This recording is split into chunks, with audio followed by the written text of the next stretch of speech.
Gordon's perspective. My magnum opus reveals himself. At 275 centimeters, I could count on one hand the number of gigantism-afflicted humans who've ever been taller, and all of them died before they hit 35, after living short lives of pain and frailty. At 338 kilograms of muscle, bone and sinew, frail couldn't be a less fitting descriptor for this man. His sclera and pupils both glow with an unearthly bioluminescence that very much conveys the idea of Godking to any who see him.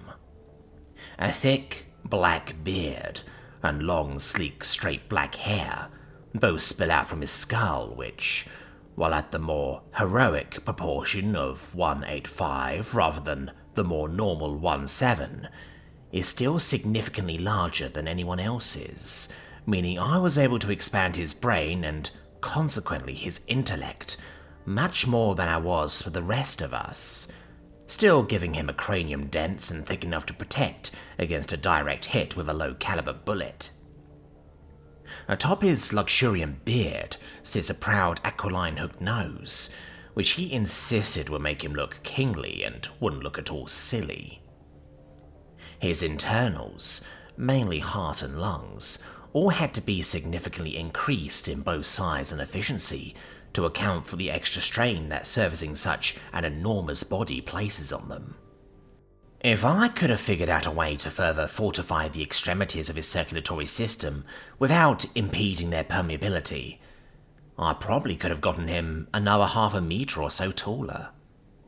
My old professor could definitely have done it, but something tells me the smug little French hermaphrodite wouldn't have gone for such a project, even absent the wider context of everything Bastion stands for. From his neck down, he wears a thick, regal-looking set of enameled Durasteel plate armor, trimmed with golden accents. From his shoulders flows a cape, in the same stark white and gold. Atop his head perches a crown, with tall, angular palisades embossed with geometric lines of gold, and with a 6-centimeter wide table-cut diamond of flawless clarity sitting over his bushy black eyebrows. In his right hand, he holds the handle of a 20-kilogram plasma sword with a 2-meter-long Durasteel blade, the only part of his ensemble where the Durasteel isn't covered with a glossy white layer of enamel. The booms of probably getting on for 400 kilogram of man and Durasteel meeting the floor with each of his footfalls utterly fill the room with reverberation. Looking at my greatest achievement, it's difficult to picture the man he was when I first met him. The 175 centimeter tall, 70 kilogram lean little new Coloradoan colonel, Cyrus Hannibal Postlethwaite, who'd been put in charge of organizing the Terran werewolf program. Stay-behind divisions, meant to cause chaos behind enemy lines after they'd been passed over. That program ended up sidelined long before the end of the war, after it became clear that there wasn't going to be a significant expansion in our occupation. When he realized the flaccid half-victory the Terran governments were going to settle for, this man used the authority he still had to take the werewolf program and turn it into the revanchists. After the betrayal, it took years for me to transform that scrawny colonel into a Godking, but it was so worth it. The clear awe he inspires in any Lazarites seeing him up close for the first time is priceless. He looks like a man to whom the title Emperor of the Terrans belongs.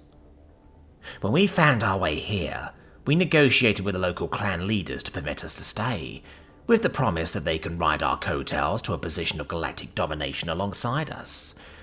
A promise we have little intention of actually honoring, not that we can let them know that. Most of the planet's native populace don't even know we're here, the crater our city is in having a rather generous no-fly zone extending into the deserts around it, for those odd flights that would otherwise take locals from one side of the habitable zone to the other, over us. At this point, My king sits on his outsized throne, singing his cape to fall over the right arm, his right hand resting on the guard of his enormous leaf-blade sword. As Tip adds another little gouge to the collection in the floor on my side of that seat. His left hand reaches to between Artastrophe's ears to stroke through her snow-white fur. The giant gives a ferocious grin around the table, exposing the thumbnail-sized teeth I gave her, and speaks. Dearest friends, nobles, Terrans, I'm certain you must be wondering why you were summoned here on such short notice. In an affected mid-Atlantic accent. No one answers. We all know better than to interrupt Cyrus when he's speaking. Well, he booms, I shan't keep you waiting. I'm told by Baron Parr over there that a very distressing video has been released onto the Galnet recently, which he learned of after one of his subordinates was scented by a Lazarite. It, somehow, managed to slip our censorship and make it onto Bastion's intranet. He lets his words sit, outwardly smiling but clearly not happy. Now, he continues, I'm sure everyone bar the good Baron is wondering what in Terra's name could have been in this video, so I shall hand you over to him to explain. The tall, well-built, blonde Nova Britannian guard captain, Baron Harold Saxon Parr, stands and clears his throat. Thank you, Your Majesty. Before turning to address the rest of us. As King Cyrus says, earlier today one of my guardsmen was sent this video by a Lazarite acquaintance from the lower city. He had the wherewithal to immediately bring it to my attention. We deleted the video and tracked down the owners of any device that had accessed it. Fortunately, that wasn't many. We quickly managed to arrest the 27 individuals whose devices have been used to view it, and are questioning them, now, with regards to who else they might have shown it or told about it. We're fairly confident we'll have them all in hand soon. The content of the video is one Cara Stellan, positively identified as one of the operatives assigned to the crew of the Vulture, the ship belonging to our assassin, Jackson Scout Stetter, also known as Death, at the time he was apprehended. It appears that Miss Stellan has been made aware of her nature as a Lazarite. This video is performing exactly as it was intended to. The traitors are using this girl as a propaganda piece, attempting to foment a Lazarite rebellion against our rule. Many of the other councillors mutter to each other at that, clearly disturbed. I'm quite disturbed myself. The Lazarites becoming aware of the Lazarus program is a potential worst-case scenario. We could lose everything. Avoiding this exact eventuality was one of the strongest arguments against keeping the Lazarites' nature from them in the first place. We could have openly and honestly told them what they were and how they came to be here. We just decided that the propagandic value of the "you were orphaned and we took you in and raised you" angle was just too great to ignore, when compared to the far less compelling "you were a casualty we brought back to life to serve as a labourer and foot soldier to us." Not even mentioning the way them not being born naturally undermines our position on the primitives. I'll play you the video now, states Parr, raising a screen from the centre of the table. A woman appears. Her voluminously curly hair is a vivid red, and her eyes are a bright emerald green. She wears comfortable-looking clothing, and sits in a room that's daubed in therapeutic blues. Hi, my name is Cara Stellan, and I'm speaking to you from a medium-security women's prison, at a location I won't divulge. I was raised on a planet called Bastion, ruled by a terrorist organisation who call themselves the revanchists. She starts, speaking in a Lazarite accent, quite similar to the way the Starborn tend to speak. I say raised because I don't know if I was actually born there. Actually, I'm pretty sure I wasn't, if for no other reason than I probably wasn't born full stop. I probably came out of a tube. I'm not a natural-born human. I'm a clone of this woman, who you should be seeing on screen beside me right now. The same face, with a clearly very different personality behind it, appears beside the speaker in a wartime photo. Her name was Esme Taylor.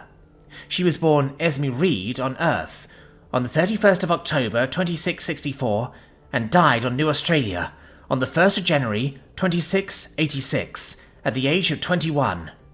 At 27, I've already lived longer than she ever did. If her sample was collected on my homeworld, there's not an insignificant chance I did it myself. I was back there in the last year of the war, one of about 200 or so revanchists, laying the groundwork for the Lazarus program. She died heroically at the Battle of the Murmur Gorge, crushed by collapsing rubble when her battalion refused to yield to the army of War King Vlix Rofju, and was shelled. Odds of me having been the one to put the swab in this woman's mouth just jumped from less than 1 in 200 to a little more than 1 in 6. I was there with 5 others, and as I recall, none of them worked as fast as I did. I may be confabulating it, but I feel like I might even remember that vivid red hair on one of the mottled corpses.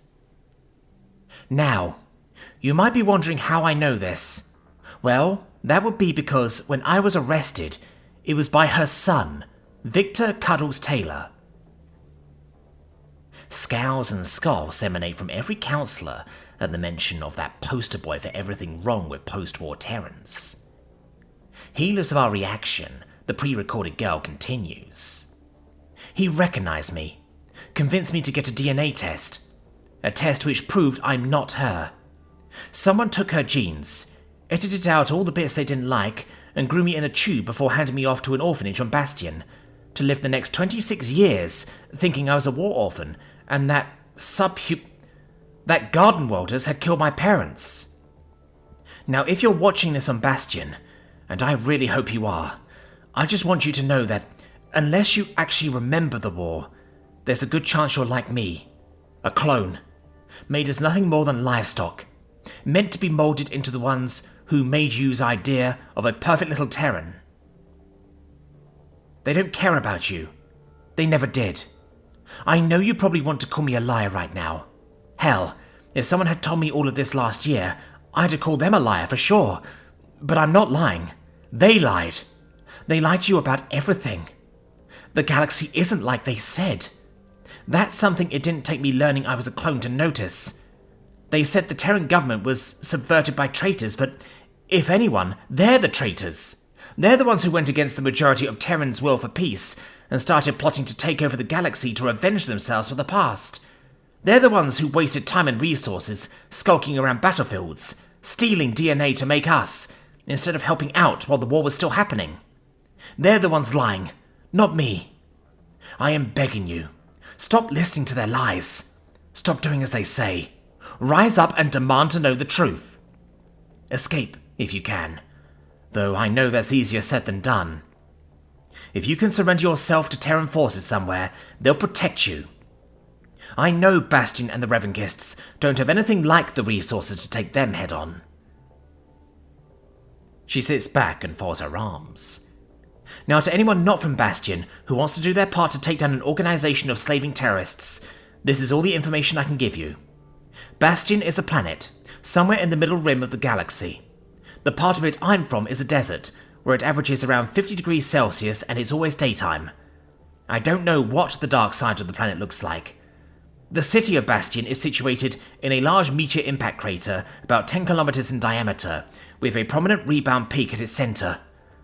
The city houses around 16 million humans and about half as many enslaved garden welders, though I'm guessing that number varies up or down depending on how recently fresh shipments of them have arrived. There's a fairly high rate of attrition. The planet's gravity is naturally a little lower than Earth standard.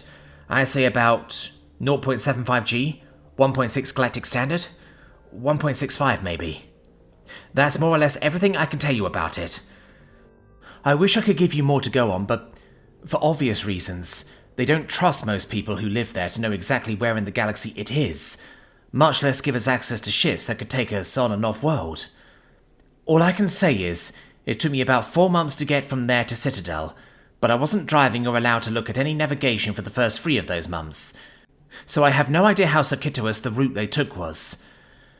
I know it's a big galaxy, but hopefully a lot of people see this, and hopefully someone gets an idea about where Bastion is. If you think there's someone is you, please, call the Holocom hotline that should be linked on screen now. Let the Terran authorities know, even if it's just a hunch. Though, I have also been asked to say, if you think you know where Bastion is, please don't go looking for it yourself. If you're right, you may not come back. Parr stops the video there. As you can see, this video represents a grave threat to our security, external and internal. In terms of small mercies, we have the fact that our information control worked. She wasn't able to give a full accounting of this planet, crucially leaving out the fact that it is also home to a species of subhumans. Their renowned isolationism should protect us from too much scrutiny. On the other hand, she's managed to give our proximity to the galactic core, our climate, and the fact that we're on the sunward side of a tidally locked planet. That's a lot of breadcrumbs, considering how close our nearest Terran neighbours are. And then, of course, there's the revelation of the Lazarus program. If 3 out of every 4 people in the city learn that they're not natural born, and most of the remainder learn that all those war orphans weren't, it stands to be massively destabilizing to our ability to govern. A thorny issue indeed, Baron Parr. I commend you and the guards for catching it so quickly, even if that praise must be tempered by the fact that something like this made it onto our intranet in the first place, observed Cyrus with an unreadable smile. Now, on to the question of what to do with all those who've already seen that video. Duke Chandler. His head lolls to me lazily. The Lazarus program is your baby. What do you suggest? Acting unperturbed, I turn to Parr and ask, how many of the ones you've arrested so far were Lazarites? He checks his notes on his holo before answering. 22 of the 27. Anyone irreplaceable? I follow up. Not particularly. He shrugs. If it were 1 or 2 people who'd seen it, I say send them to me and I just wipe their memories. A city this size, a handful of people turning up a bit addled around the same time would likely go under the radar. But with so many, I don't think it would be possible to release them slowly enough not to get people asking questions, one way or another. I think if anyone irreplaceable turns up, just swear them to secrecy and put them on the surveillance list for the next few years. For the rest of them, I don't see anything to do but dispose of them and tell those that ask that they were executed for subversion. Agreed, smiles Cyrus. I'll see that it's done, Your Majesty, acknowledges Parr. What? Cries the horrified voice of one not sat at the table. Every eye in the room turns to look at the guardsman who just spoke, stood over by the wall. You're just going to kill them? He asks, dismayed. They've done nothing wrong. Why not just wipe their memories and say it was a chemical leak at the jail or something? I look from the idiot guard to Cyrus and see him fixing the poor boy with a long, hard stare. I wince at what I know is about to happen. Cyrus lifts his enormous bulk from his throne and lays his gargantuan sword across its arms. Stay, Arthur. He calmly orders the saber-tooth making to follow him, without looking at her. Smiling sweetly, he walks behind my chair and over to where the guardsman who just questioned him is. Looking down on the boy, who I hadn't noticed until he spoke out of turn, like a father about to impart a serious life lesson, Cyrus smiles. Take off your helmet, son. Let me see your face. The boy hesitates a moment before transferring his plasma spear to his shorthand to pull off the fine Kingsguard helm before placing it down on the floor by his feet. What's your name, son? Smiles the king with all the outward, genial sweetness of a kindly uncle. Kingsguard Shaughnessino, your majesty, he stammers. visibly unnerved by the mountain of men looking down at him. And how long have you been a Kingsguard, Sean? He smiles, leaning down conspiratorially, like he and the boy are sharing secrets. About 6 months now, Your Majesty. Is that right? Cyrus patronizes. And I know you've not spoken up at me like you just did before. So, please, tell me why you are now. A little desperately, the boy says, It's not right, Your Majesty. They may be clones, but they're still humans. They didn't know what they were doing when they opened that video. Why not just wipe them and come up with an explanation plausible enough that anyone who questions it gets brushed off as a conspiracy theorist? It's no less likely to get people talking than that many people all being executed for subversion at once.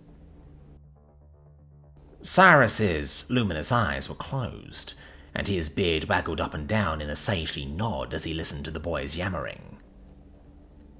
He opens them to once more look into his guardsman's eyes and ask, Tell me, Sean, do you know what a sacrifice is? Dolefully, the boy answers, Yes, Your Majesty, I know. Good, Cyrus beams. Because our path to claim humanity's birthright will require many. The guardsman's brow twists in dismay. Oh, Cyrus tuts, feigning consolation. So full of mercy, Sean. Unfortunately, unlike you, I've got no mercy left to give. Now, I want you to repeat after me. Ruthlessness is mercy on ourselves. Can you do that for me? Ruthlessness is mercy on ourselves, Your Majesty. Beaming the last sunny smile this boy is ever going to see, Cyrus says, Good boy, before slamming the unhelmeted head into the white stone wall behind him with a sickening crack, hard enough to kill him instantly. The guardsman's body crumbles limply to the ground, revealing a blood-spattered chunk of masonry missing from the wall as his spear clatters down beside him. Such a waste, laments Cyrus, before rounding on par and jabbing a thick finger to the body, saying, I want that armor cleaned up and put on someone with a spine in their back and a brain in their skull by the end of the week, Pa.